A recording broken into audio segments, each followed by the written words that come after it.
Now for pensions. So I think before we get started with all the juicy stuff, I think we should break it back down to basics. And so Lisa, I'm going to start with you. So what is a pension? Why do we have one? And how does it work? Okay, so good start. So a pension is essentially a savings place where you put your money. You put your money in every month, and that money you're absolutely not allowed to touch it to 50. So it's a way of sort of delayed gratification. And the prize for putting that money away and not touching it till you're 55 is that the government will give you your tax back. So if you're a high rate taxpayer, you get 40% tax back. If you're a 20% taxpayer, you get 20%. So that was, what is it? Why do we have one? So yeah, that's right. So we're not what poor is it? in Why do time. we have one and how does it work? Yeah, so we're not poor, so we've got money to live on. And that's the long-term benefit, but the short-term benefit is that you really can do a brilliant job at manipulating the tax that you're paying in that tax year. So it's a brilliant way to manage your tax now. And the last part, How does it work? how does it work? So you pay your money in, the tax man pays their money in, it grows hopefully by the investments that you've chosen. So those investments can be good, bad, average, so it will grow accordingly or lose money accordingly. And then when you get to 55, you can touch that money whether you're working, whether you're not, whether you're fully retired, and 25% of that pot is tax-free and the rest is taxable. Thank you. This will stop till. Okay, my next question is for Emma Lou. So why is it especially important for women to pay attention to their pension? Right, well, it's 100% essential that we definitely all really pay attention to our pensions. My main reason is that as women, brilliantly, we tend to live longer. So that's fantastic on one level, but you've got to make sure that you've actually got the money to have a good life for that longer life as well. So it's essential that really, you know, we all start saving into our pensions as soon as we start working. You're never too young. So basically, make sure you put money aside that you know then throughout your entire working career will grow, and then you've got all that extra long life to lead ahead of you, with knowing that you've got a decent pot of money to actually sustain it. We did a report just over a year ago, the Financial Power of Women report, and we found out that a woman starting her working life, exactly the same time as a man, same age, paying in, you know, throughout her working life, when they come to retire, on average, we as women will have 11% less than our male counterpart. And that's not because of anything we're doing wrong, it's just because of things like we might take a career break, either to have children or whatever, to see the world or look after, you know, elderly parents. We might work, say, part-time some of the time as well. There's also things like the gender pay gap, which means that typically we still, unfortunately, you know, will get paid less as well than men. But, so I mean, that's a negative, but there's one really good positive out of this, and just by paying in 1% extra a month, which on average is about £35 a month, from word go, so this is why it's really important to do it sort of like immediately, you can actually completely close that gap and at least, you know, come out with the same pot as a man of the same age. So, you know, there are downsides to living longer, but there are also so many positives that we can, you know, positive steps we can do to make sure that we can really make the most of it. That's some great advice. Jasper, how many types of pensions are there, and what's the difference between them? So, well, there are many different types of pensions, but actually, if you just look at the overall picture, of course, one, there's the state pension, so that's something we get from the government. Currently, the age of 65, but that's set to rise in the future because, again, like we're getting older, so I guess that age will go up. That's currently £8,700 and a little bit more a year, and that is rising by inflation. So that's something you will get if you have worked in the UK, paid national insurance contributions for at least 10 years. If you want to get the full amount, you need to have paid in 35 years, have contributed at 35 years of your national insurance contributions. Then you get that full amount. For most people, that's not really going to be enough, right? So therefore, there are other pensions as well. First of all, we have two big categories. It's called defined benefit pensions and defined contribution pensions. Now, defined benefit pensions, I would say they get a bit more rare. The younger you are, the less likely you will have one. You get it through your employer, and basically you pay money in, and the more money you pay in, the more money, of course, you will get at retirement, but often they come with guarantees. So, for example, it's based on your final salary, or there are some other guarantees. In other words, it's a guarantee, so you get that when you retire. Very valuable if you have one. I don't have one, but for example, my husband has one, and it's very valuable, so really good. More common these days, which you will get through your employer if you have a workplace pension, it's called the defined contribution pension. And what that means is the amount of money you save every month, either through your employment or maybe through a personal pension arrangement, goes into your own pot. And that pot is invested in a mix of bonds, cash, etc., and that will grow over time. That is the most common pension arrangement you will have aside from your state pension. And then, of course, there are the public sector pensions. So, for example, if you work for the NHS or for government, they tend to be a defined benefit pension. Rarely they are defined contribution. So, yeah. Great, thank you. Yeah. That's a really helpful explanation. So my next question is for Lisa again. So why would I want to save into a pension and not like a lifetime ISA or just do my own investments, for example? You might want to do both. It is possible. So the reason you would save into a pension is so that you can get the tax relief. Otherwise, if you weren't getting that tax relief, you may as well save in a regular, say, ISA or another investment vehicle. So the main driver is that pension tax relief. The difference between the way a LISA works and a pension. So a LISA, you have to be under 40 to have one, and then you can pay all the way in until you retire. You're allowed to touch a LISA at 60, which is obviously different to a pension. A pension's 55. And everyone who pays into a LISA will get 20% back from the government, as long as you keep it in there till at least 60. Whereas with a pension, you could potentially get more. So if you're a 40% taxpayer, i.e. you earn more than £50,000, you're going to get more tax relief through that pension. Okay, thank you. So Rosanna, my next question is for you. So does everyone get access to the state pension, and if so, how much is it? Yep, perfect. So, as Jasper was saying before, you need 10 years worth of national insurance contributions. National insurance was the most annoying tax when I started to earn. I was like, what is this extra tax? Like, no, I've got income tax already. But it's one of the taxes you get back. So if you've done 10 years, you get prorated at the rate of years you've done into your pension, state pension. Once you've done 35 years of contributions, you get the full pension. So it's pretty big. It's £168.60 a week. But as Jasper mentioned, it's going up with inflation, so hopefully by the time we retire it will be more. So, Emma Lou, does every workplace have to have a pension? Yes, they do now. So since 2012, there's been a sort of gradual change. So now, basically, every company that has an employee has to offer a pension, and they have to sort of also offer automatic enrolment. How much? There's a minimum. So as a rule, companies have to pay in 3%. You then pay roughly around sort of 4%, or another 3% or 4%. But then it's sort of 4%. It gets topped up. So overall, you should, as a minimum, in a company, be paying sort of 8% of your salary into your pension. And Rosanna, could you break down automatic enrolment for us, please? Thank you. So this has been brought in over the last 5 or so years, and as of 2018, every company had to offer auto-enrollment. It uses the sort of nudge theory concept that you will be in it unless you opt out. And since it's been launched, it's been highly successful. Over 90% of people have stayed in. You need to be 22 or over. You need to earn £10,000 or more, and that needs to be from a single job within the UK. And I think it's a really good scheme. Yeah, I mean it's free money, so it'd be crazy, wouldn't it, if you offered it not to take it, because it's a pay rise, not now, but definitely in the future, so it's definitely worth taking. Okay, great, thank you.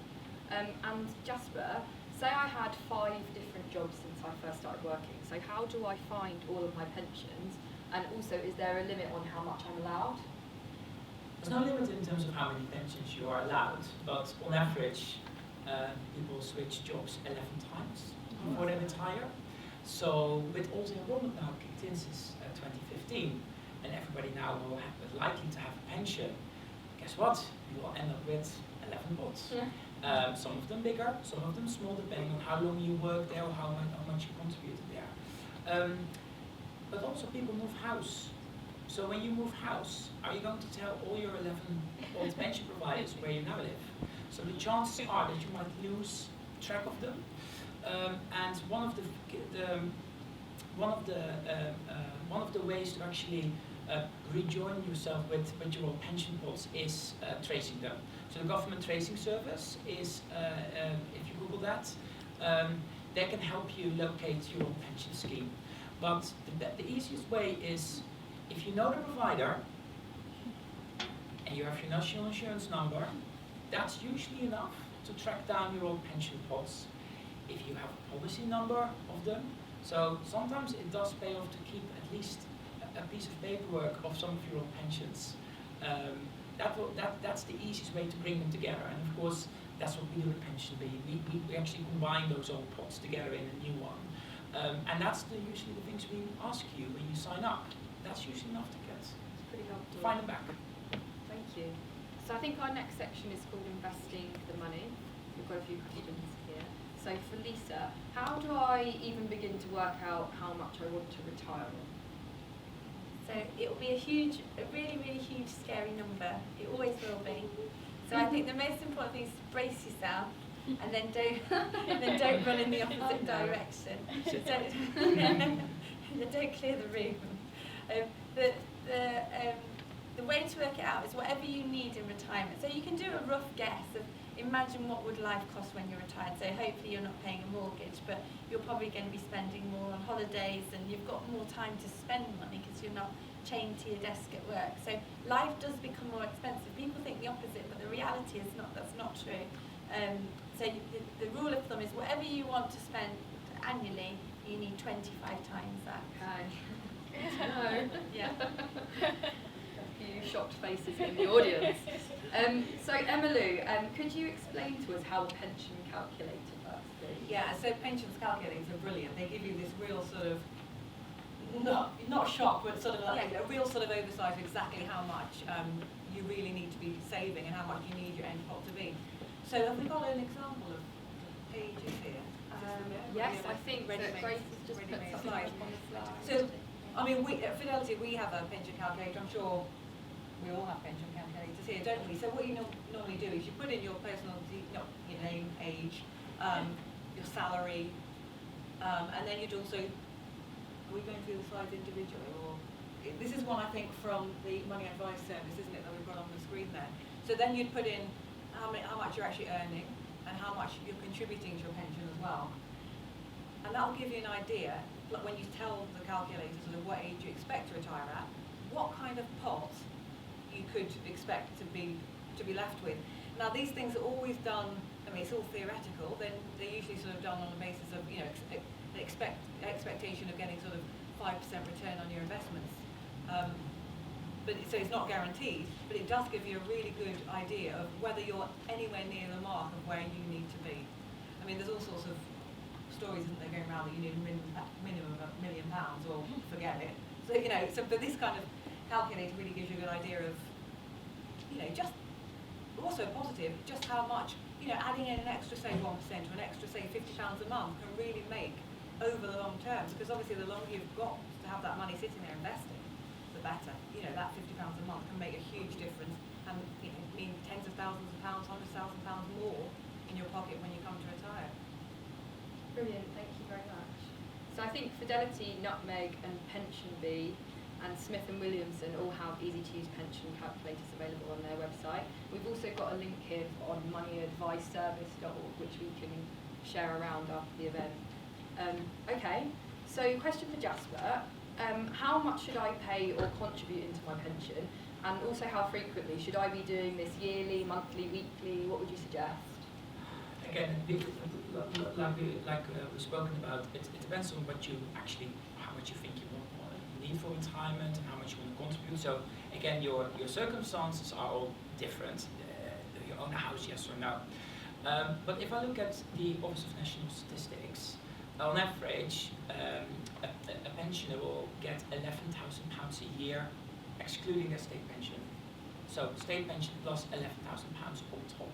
That would equate of a pension pot of around £181,000. Now, if you look at your own pension pot today, is that anywhere near that figure?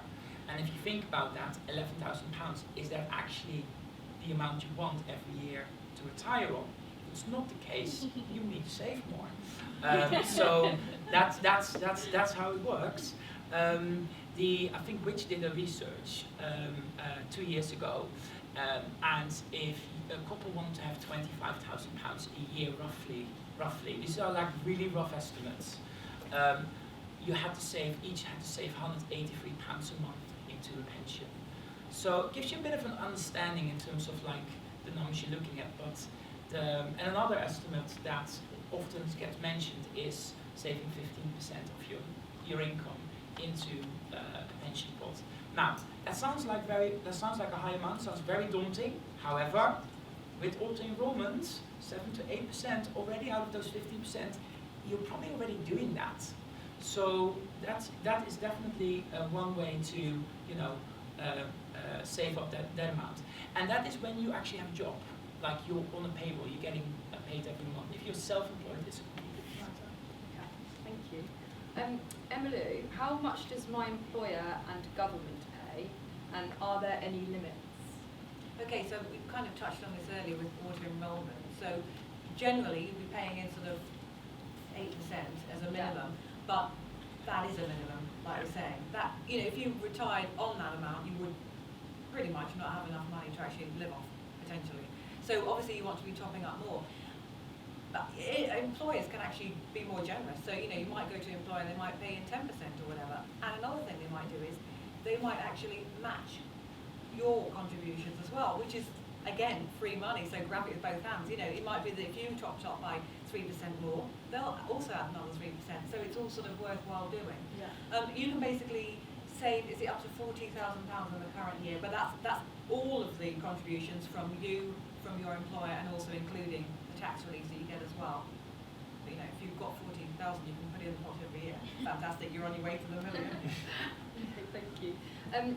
Question for Rosanna. Let's say someone in their early 30s, they're working a mid-level job. How much should they have in their pension right now? Yeah. Well, first of all, if you're in your early 30s and you're just starting out on your pension, you don't have one tomorrow, get on it straight away, because we're about to touch on it, but the 8th wonder of the world, the power of compound, starting earlier is just so beneficial.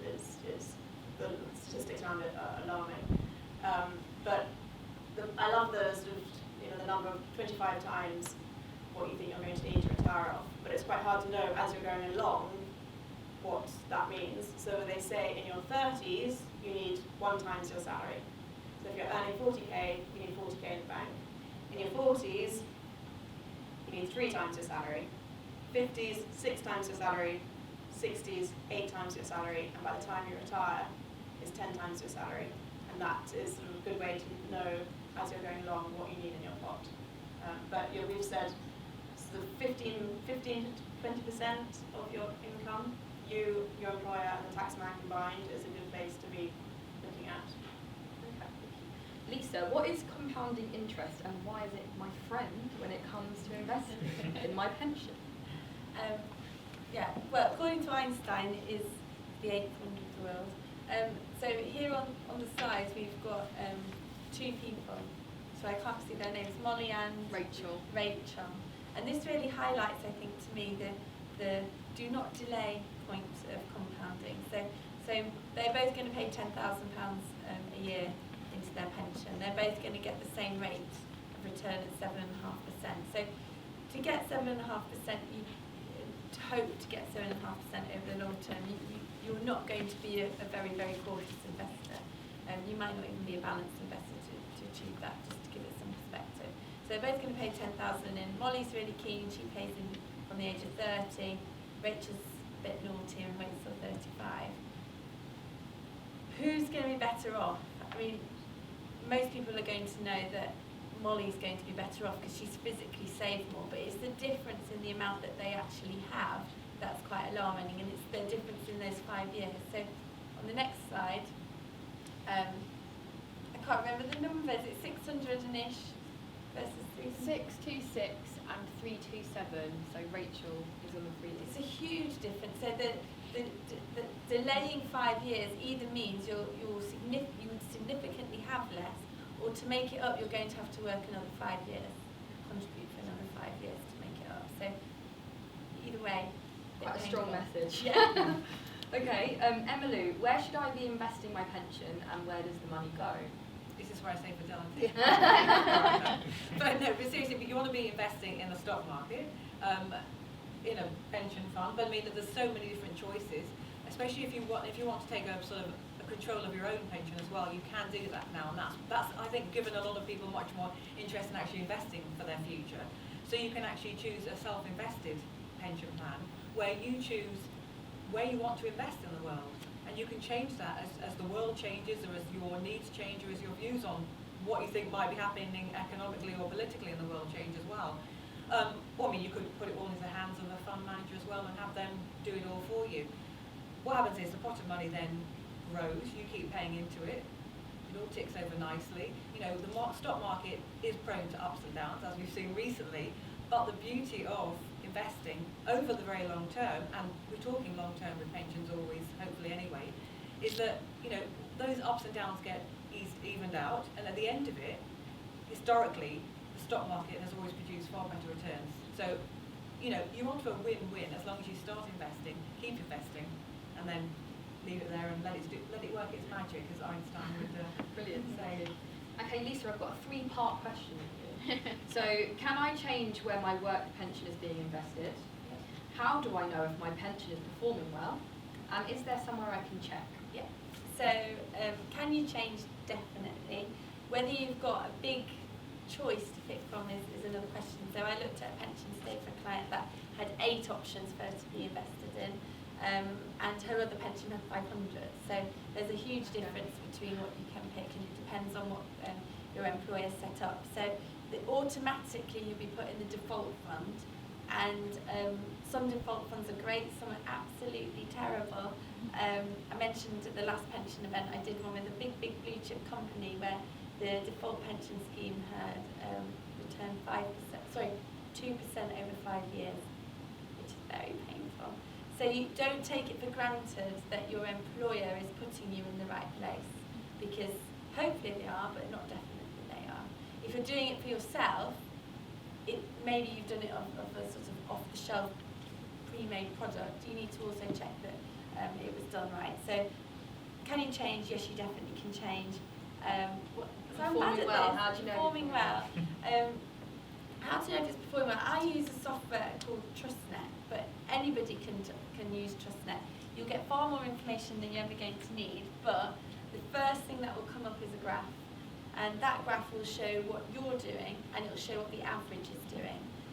Obviously, if you're above average, that's a big tick that potentially you're going in the right direction. If you're below average, you perhaps want to start thinking that maybe it's not right, understanding why it's not performing the same way as the average.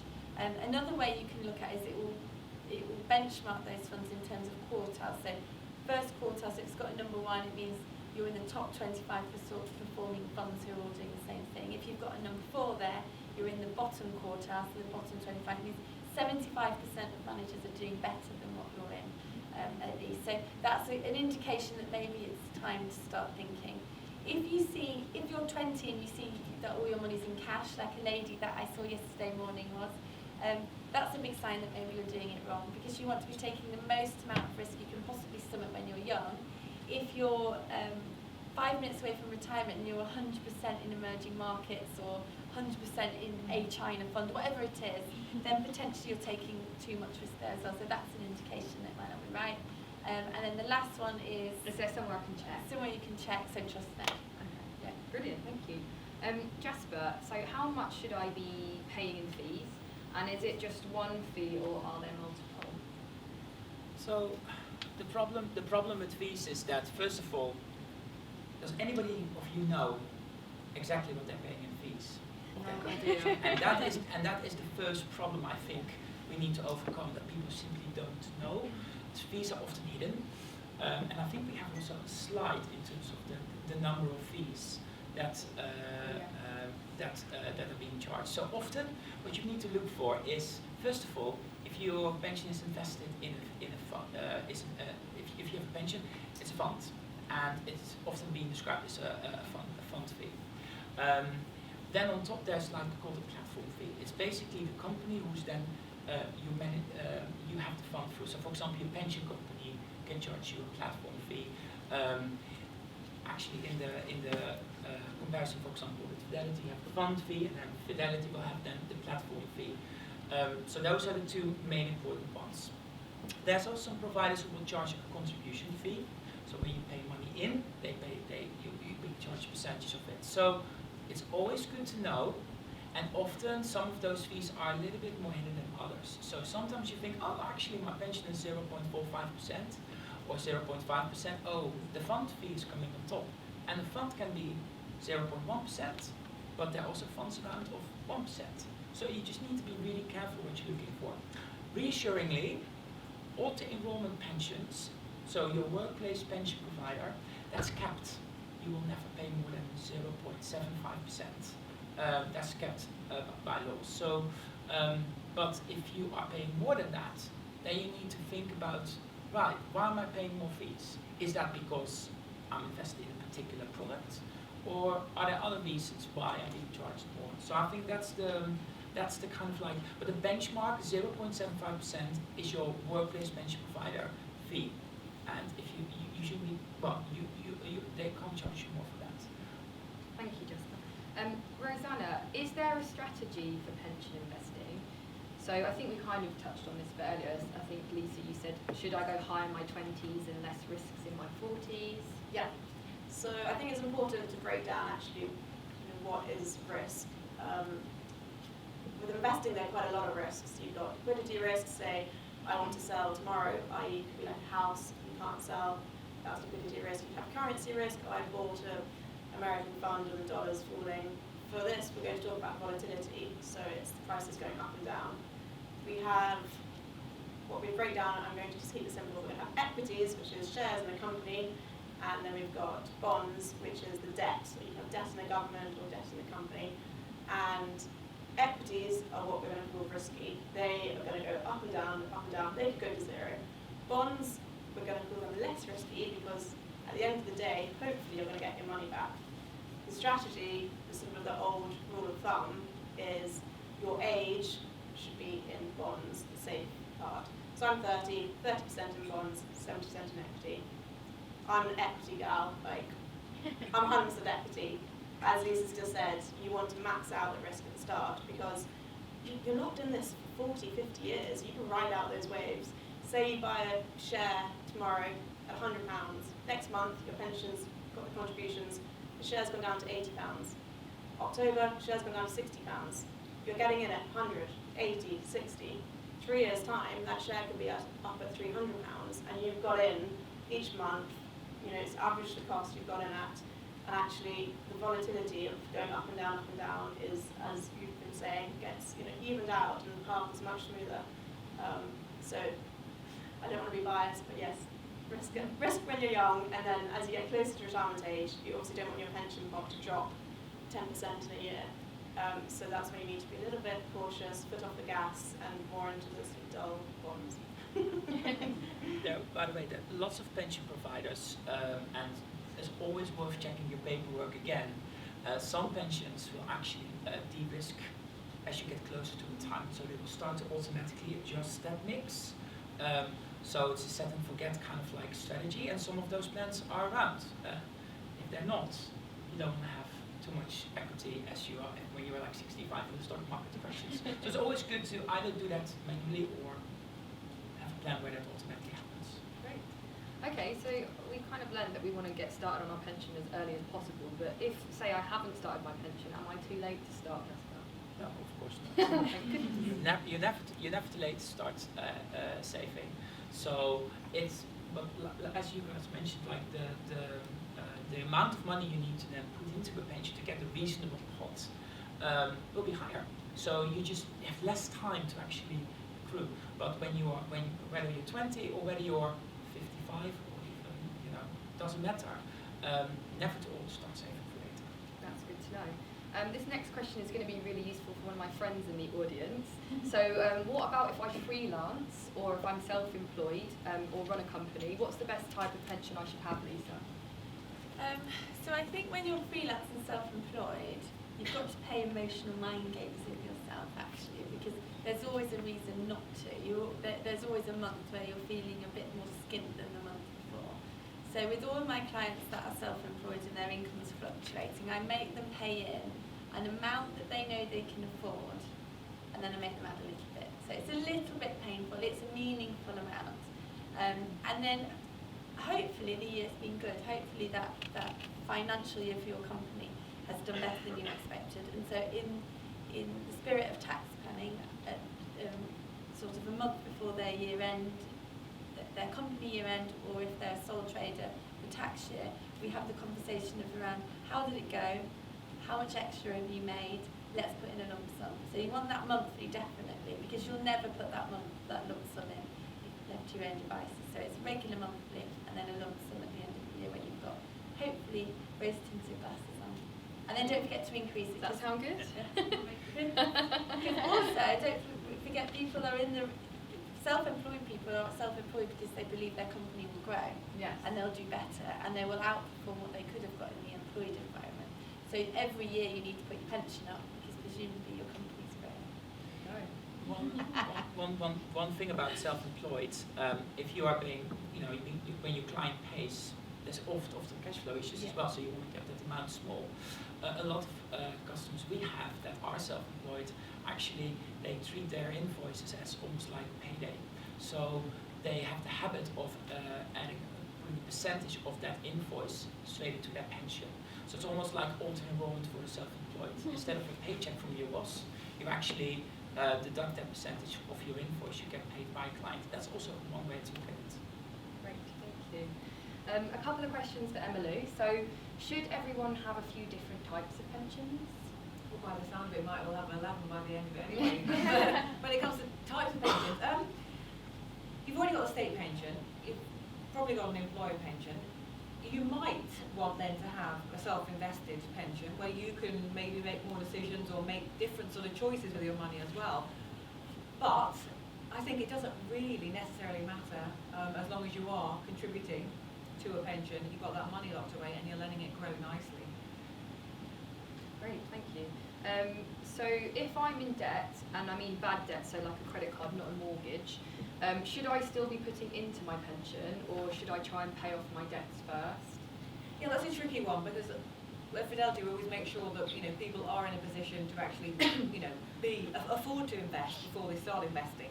So you wouldn't want to be sort of like having a massive debt sitting there while you're actually putting the money into some sort of savings account. Pensions are slightly different because in a way you need to focus on making sure that you're thinking very long term as well as dealing with the sort of the shorter term debt issues as well. Something like a credit card, you're paying very large amounts of interest on there. So unless you can be really sort of smart with it and make sure you're always moving it around from 1% rate to another, which is a clever way of doing it, until you've actually managed to clear that debt off. It should be a sort of a priority, but I don't think you should do it to the exclusion of actually saving for your future as well. I think you need to sort of work out what sort of amount you need to pay off on the credit cards or whatever sort of shorter term debt you've got. Work out how long it's going to take you to do that, but then also keep an eye on, because £50 going into your pension, left to grow for 40 years, is going to be worth way more than that £50 at the end of it. So I think you've got to you need to find some sort of balance. Okay, great, thank you. All right then, so before we move on to the next section, we're just going to make sure everyone's been paying attention. So we've got a quick quiz time with the audience, and this is to win a little mini bottle of Prosecco. So, who remembers, and the first one to put their hand up and answer correctly wins, who remembers how the current state pension is, how old you have to be to currently receive this as well? We've got one. We've got someone, Yeah. sorry I didn't see. Hello. Hi. So you have to be 50, right? Oh. I don't think we mentioned going in. It says how the current state pension is. 55 is regular pension. State pension. I'll take Yeah, this how old? back. Well done though. State pension 67, and the amount is paid 168 a week. Yay. Correct. Okay. Excellent. Okay, so our next section is called Show Me the Money, Pension Withdrawal. So my first question is for Jasper. So when can I take my pension out and what are my options? Putting the state pension aside, which you can get from the age of 67, your pension in the UK, your personal pension, you can take out from the age of 55. And you can do that in various ways. So either as a lump sum, so you take one chunk of money out, you can take regular chunks of money out, or you can buy an annuity. An annuity, we get to that in a minute. In the UK, the first 25% you will take out of that pension pot from the age of 55 is tax-free. Anything above that will be charged as tax. Well, again, we'll get to that in a moment.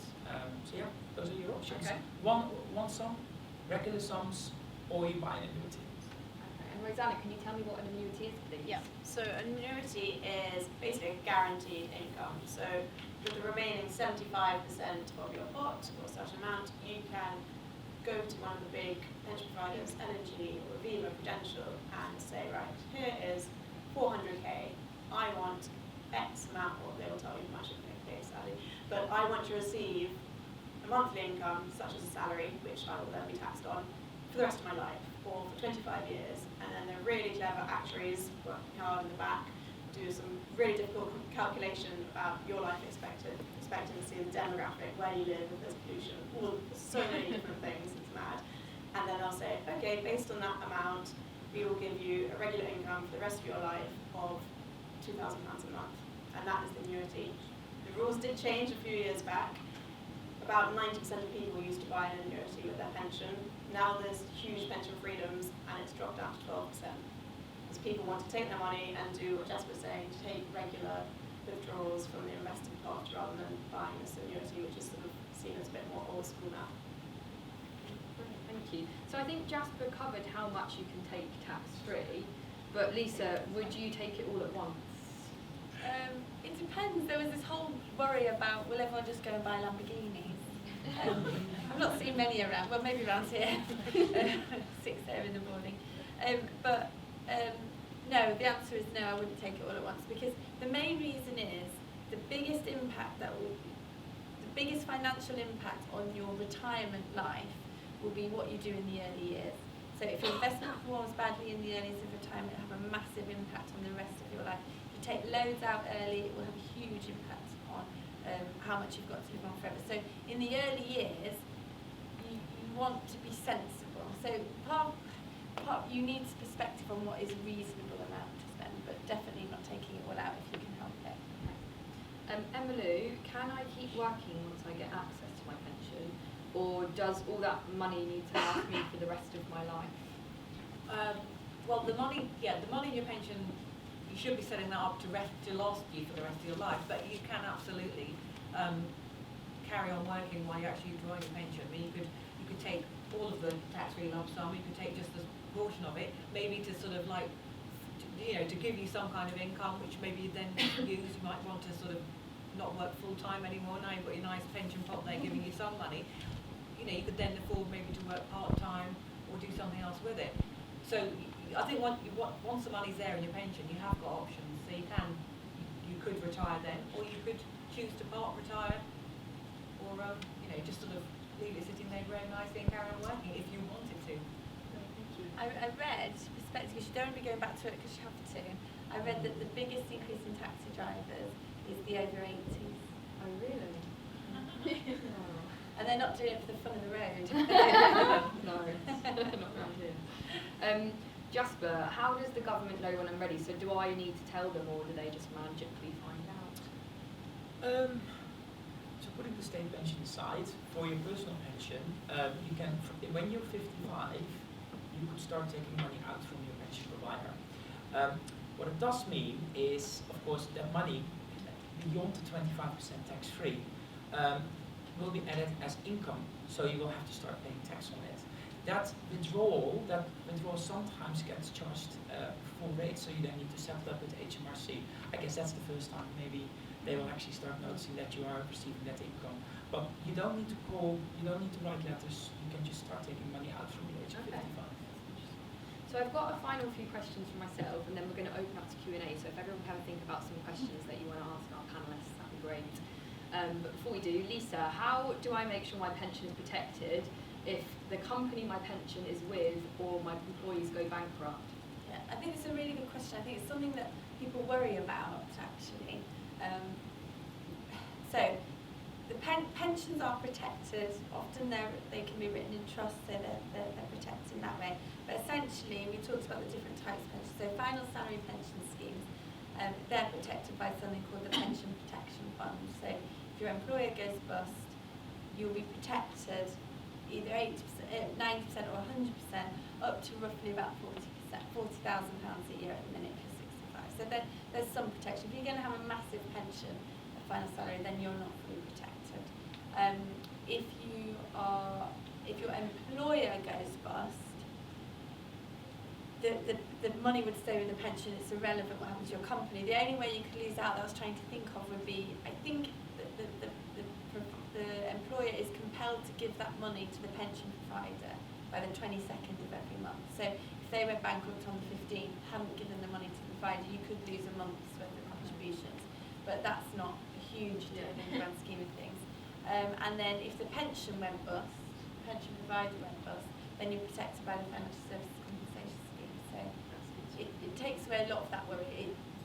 There's been legacy issues, but the government's cracked down on them. Emily, so you hear horror stories of people losing all of their money in fraud scams.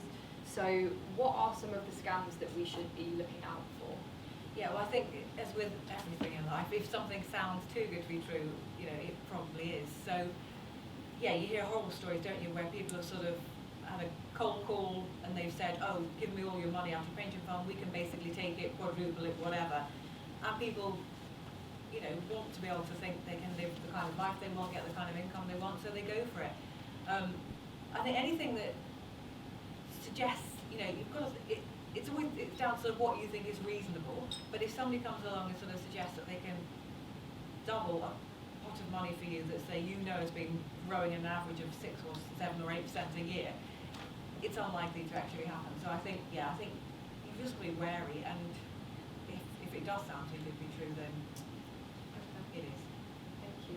And Jasper, this is pretty grim, but say if I die, who gets my pension? What happens to it? Yeah. It ultimately happens. By the way, on the horror stories, one thing also, if you're in doubt, check if the pension company you're transferring your money to is on the Financial Conduct Authority register. It's on, that register is up to date. If it's not on there, you need to question yourself if that is the money you want to transfer your money to. But on the side of the money, if it's still there when you pass away, you can add beneficiaries to your pension. So just let your pension provider know where the money should go when you die. In most cases, that money will then go to those people. So either put it in the will, but most pension providers you can simply add beneficiaries. Okay. Just to be right. Brilliant. Thank you so much. So we're just going to wrap up with one last question, which I'll ask all of you to answer, please, and then we'll open up to Q&A. So finally, what is the biggest mistakes that you see clients or people make? So we'll start with you, Jasper, and we'll move along. It's interesting that you already mentioned it around when you're very young and then have all your money invested in cash. That's the time when your money should be growing. And we've seen, because we are transferring old pension pots into a pension B pot, we sometimes come across those transfers that were sitting there for like 10 years. And they were either mainly very low risky or they were just cash. And people thought that was safe, but then again, the money wasn't growing at all. And pensions are a long-term investment, so you need to give your money the ability to grow over time and let it expose it to the markets.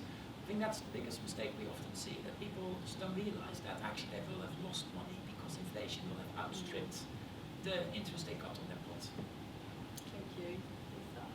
I think it's letting yourself off. So a lot of times, I think a lot of people will think, I'll do that when I earn more money. I'll do that when I have paid off my mortgage. I'll do that, just not today, I think is really what they're saying in their head. Where actually, it doesn't matter whether it's a £5 or 50 quid, it's still more money than you would have paid in. So I think no excuses, just start.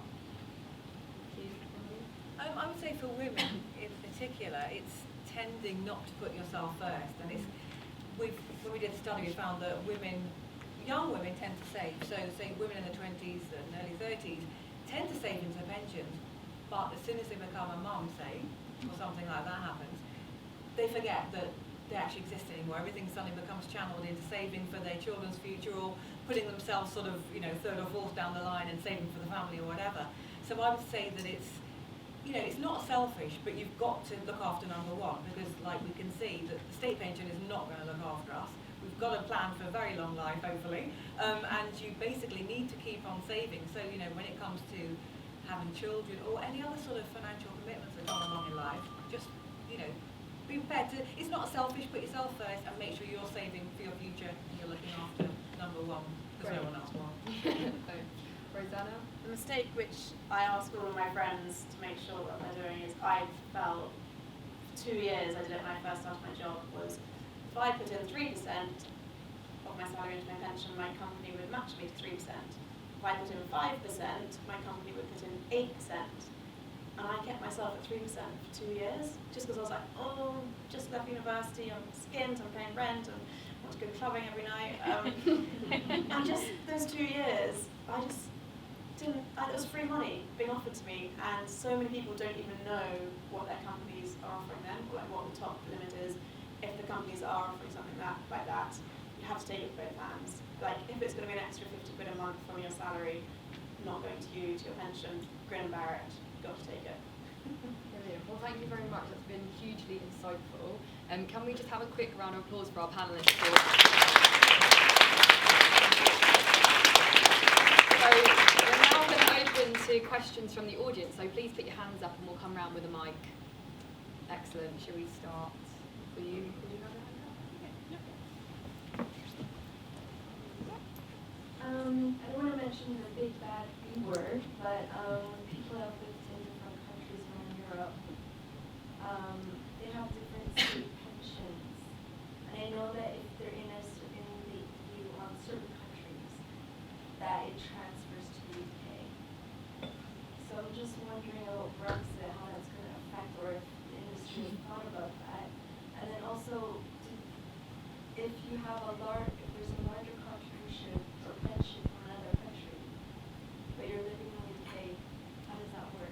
Like, do you then only get the state pension of the UK, which is lower, or is that right? Do you understand what I'm saying? Shall I answer? Yeah. Anything Brexit related, we don't know. I imagine it would make no sense at all to not honour what we already have, which is with most EU countries a simple agreement where we add them all up and we get it. I can't imagine, but you never know. What was the other part of the question? So some countries have a bigger amount. Yeah. So how does that work? If you retire in the UK, which is much lower than, say, Ireland, for example, how does that work?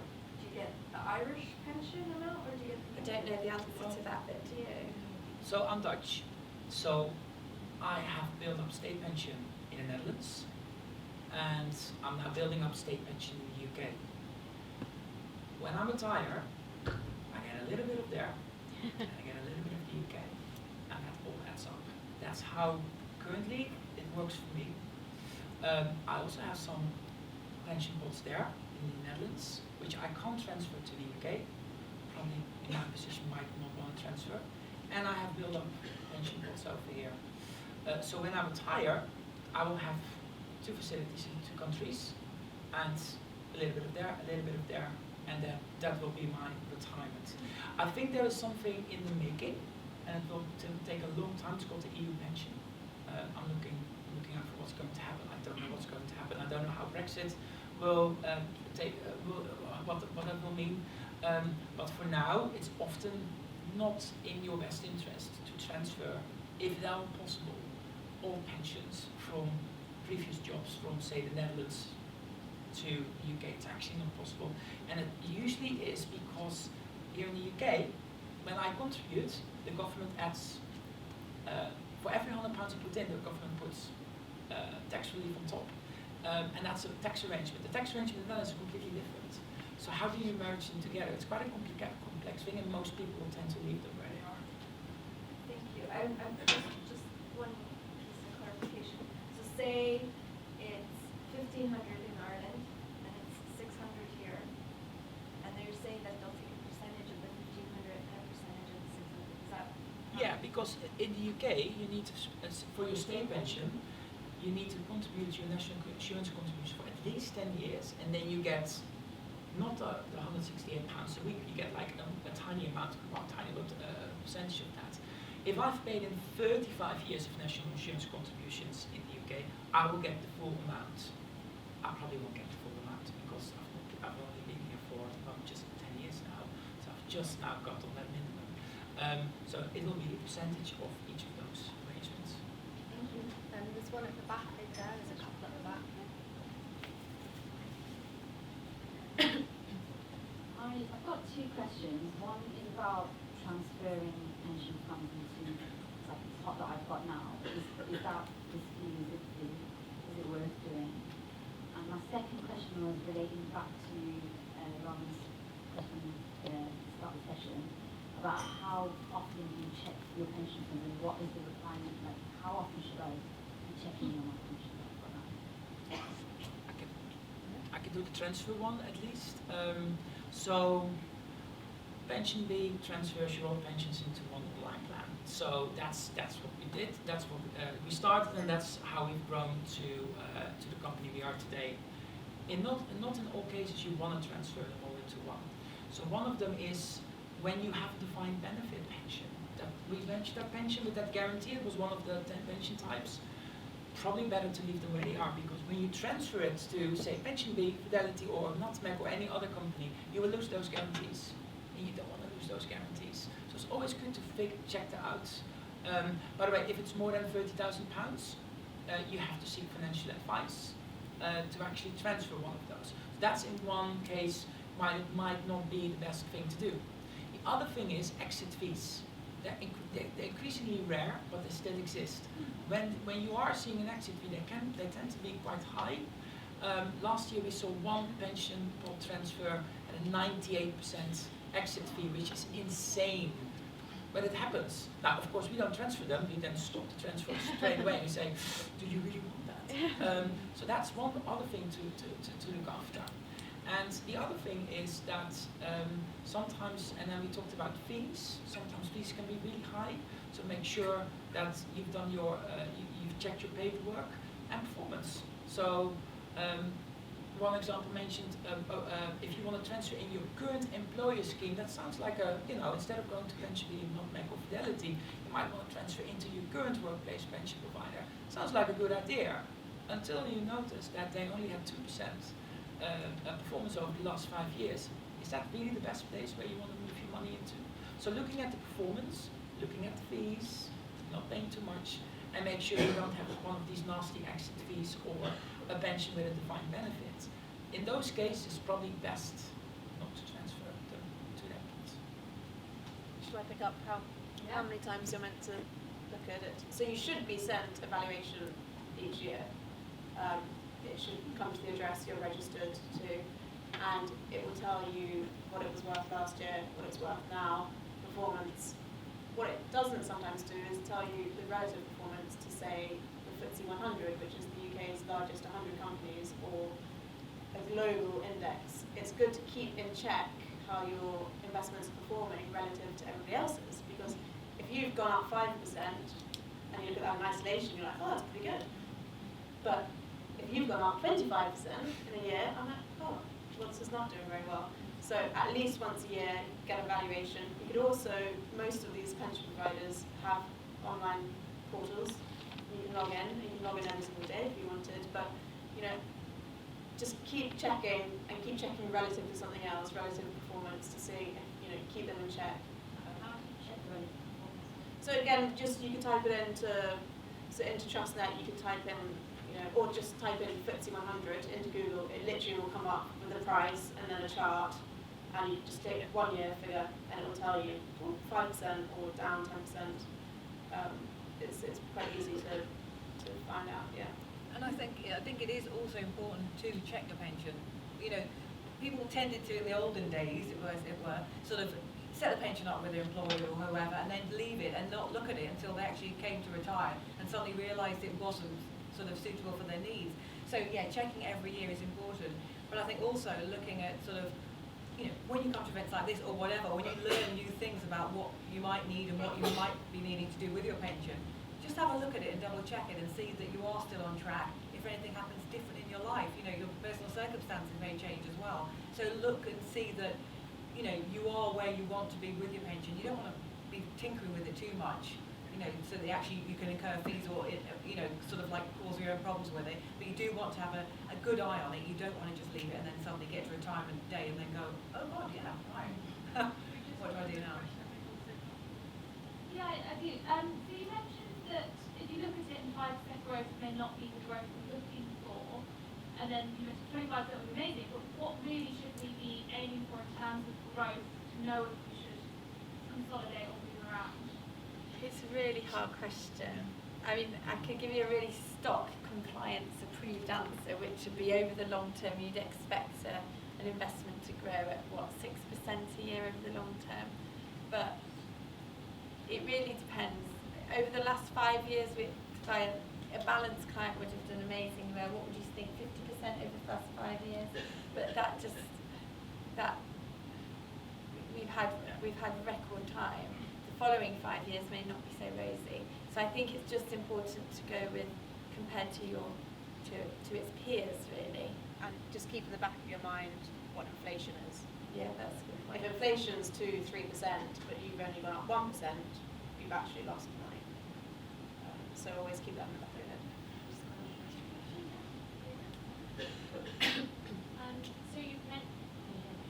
So you've mentioned a few minimum years contribution in terms of national insurance, etc. Is that cumulative, or would that you would take a break, for example, if you took maternity and or paternity leave? So if you were like out for 9 months, 12 months, is that still adding up to your overall 10 years, 35 years, etc.? Or are you actually taking a dip because of that? Does that make sense? Well, it is if you carry on paying in, but that's why it's important that if you do take a career break, for whatever reason, I mean, if you're an employee and you're on maternity leave, your employer may still be paying your pension and you'll still be covered. But if you take a break from working and you're not actually earning any money, you probably aren't paying into a pension. Having said that, you still can. Even if you're not actually earning any money, you could get a partner or family member or whatever to carry on paying in, is it 4,600 you can pay in. And so at least you're keeping it ticking over. So yeah, if you don't, obviously what you're going to do is when you come back from maternity leave, you need to sort of pay in extra to put yourself back on track.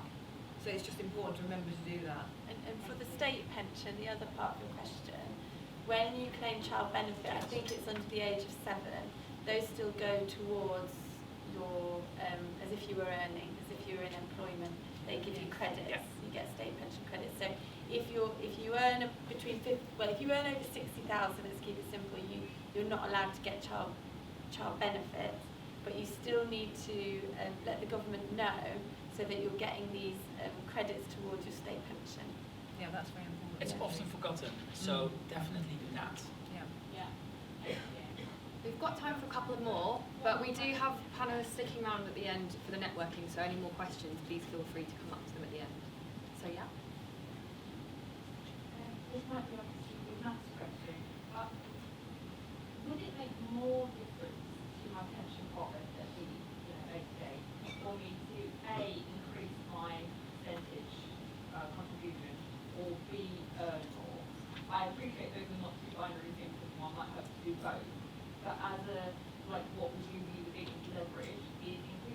become most influential, or is increasing your percentage contribution? Well, increasing your income's influential as long as you put that into your pension. I mean, if you do that, then that's going to make a huge difference. If you're earning loads more money, but then you're not saving anything towards your pension, your retirement, then you're going to be worse off than somebody who's stuck on the same salary but diligently paid into their pension. It's more important, I would say, to actually make those contributions over the longer term. And there's a little, mean bit from the HMRC that you can actually get to a point where you own too much to pay a lot into your pension. So when you earn over 150,000, the government limits what you can pay into a pension, all the way up to, if you earn 210,000, you'd only put £10,000 into a pension. So sometimes earning way more actually limits what you can pay in anyway. So One more question. Should we go over there at the back? Sorry. Mine's a bit of a mortgage question. So, Oh. Nice one to end it on. when you pass away, what actually happens to your pension? Does it automatically go to your next of kin, or as Jasper mentioned earlier, do you have to express who you'd like your money to go to? And I know obviously, secondly, connected to that is 55 is the minimum age that you can actually start to access your pension from the state. So say something happens to you before that age, what then happens to all the money that you've been paying in? Yeah, I'll take this. So I'm not going to talk about the state pension here, I'm going to talk about your own pension. If you die before you're 55, if you die before you're 70, your pension pot gets transferred to your next of kin. If you've written a will to that person, if not, then there's things, probably your husband or your wife or your children, isn't that? That is tax-free, that's out of your inheritance tax estate. This is great news. These pensions are now really efficient in terms of tax. If you're over 70, it goes to your next of kin. It's still outside of your estate, but when they start taking money, it's like their pension. They have to pay income tax. So again, you don't pay inheritance tax, you pay income tax, which is lower. But yeah, it goes somewhere. It goes to the next people. It doesn't just disappear and big tax man takes it. When I need to express that, what I'd like that to go back to next of kin, is that automatically just transfer to my next of kin? I've had a case last year where a client's husband died and he hadn't written expressions of wishes on his pension, and the pension providers use their discretion as to where they give the money. So they tried to make their best guess, but that might not be what they wanted at all. Therefore, really important to let your pension provider know. And it's sometimes easy as many providers now offer that online, and where you can easily change that.